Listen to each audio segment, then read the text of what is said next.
शिवसेनेचे नेते संजय शिरसाटजी आपल्यासोबत आहे। संजय शिरसाटजी, तुमचेच सहकारी आमदार महेंद्र दळवी यांचा एक व्हिडिओ अंबादास दानवे यांनी ट्विट केलेला आहे आणि तो प्रसिद्धी माध्यमावर देखील त्यांनी प्रसिद्ध केलेला आहे। तुमची काय प्रतिक्रिया? नोटांचे बंडल दिसत आहेत, पुन्हा एकदा वाद निर्माण झाला आहे। अहो, हे सगळे मॉप केलेले व्हिडिओ असतात।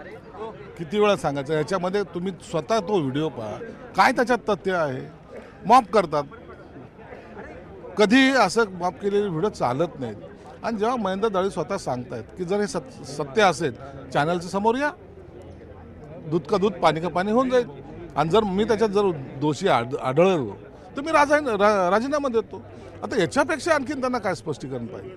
आणि म्हणून एखाद्याच्या करिअरवर असे बोगस व्हिडिओ जे एआयच्या माध्यमातून आजकाल बनतात ना, असं करून एखाद्याच्या करिअरवर डाग लावणं हे योग्य नाही आहे। अंबादास दानवे हे विरोधी पक्षनेते पदावरती राहिलेले आहेत, त्यांच्याकडनं जबाबदार व्यक्तीकडनं अशा प्रकारचे ट्विट केले जात आहेत, त्यावरती काय प्रतिक्रिया? म्हणजे जर खोटे असतील तर त्यांच्यावरती काय कारवाई केली पाहिजे? आता तो महेंद्र दळवी त्याच्यावर विचार करेल, परंतु एक लक्षात घ्या, जबाबदार व्यक्तीने असं करणं योग्य नाही आहे, गैर आहे।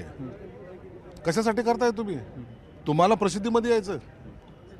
आज पाहिला, दिवसभरात दुसरी बातमी चालणार नाही, बाकीचे प्रश्न गेले खड्ड्यात। हे काय नोटाचे बंडल, अशा पद्धतीचे फेक न्यूज म्हणजे व्हिडिओ तयार करून संभ्रम निर्माण करण्याचं काम मला वाटतं करू नये। या संदर्भात तुमचे नेते एकनाथ शिंदे यांच्याशी काय चर्चा झाली आहे का? अशा प्रकारचे नोटांचे बंडल आणि त्यांचेच आमदार हे त्यांच्यासोबत दिसतात, याची सर्व दखल एकनाथ शिंदे साहेबांनी घेतलेली आहे। आणि असे व्हिडिओ बनवणारे किंवा सायबर, याला एका प्रकारचा हा सायबर क्राईम आहे, तर याच्या संदर्भामध्ये सुद्धा चौकशी झाली पाहिजे, असं आमचं स्वतःचंच मत आहे। धन्यवाद तुम्ही न्यूज 18 लोकांशी बोलल्याबद्दल। व्हिडिओ जर्नलिस्ट प्रवीण शेट्टी सह उदय जाधव, न्यूज 18 लोकमत, नागपूर।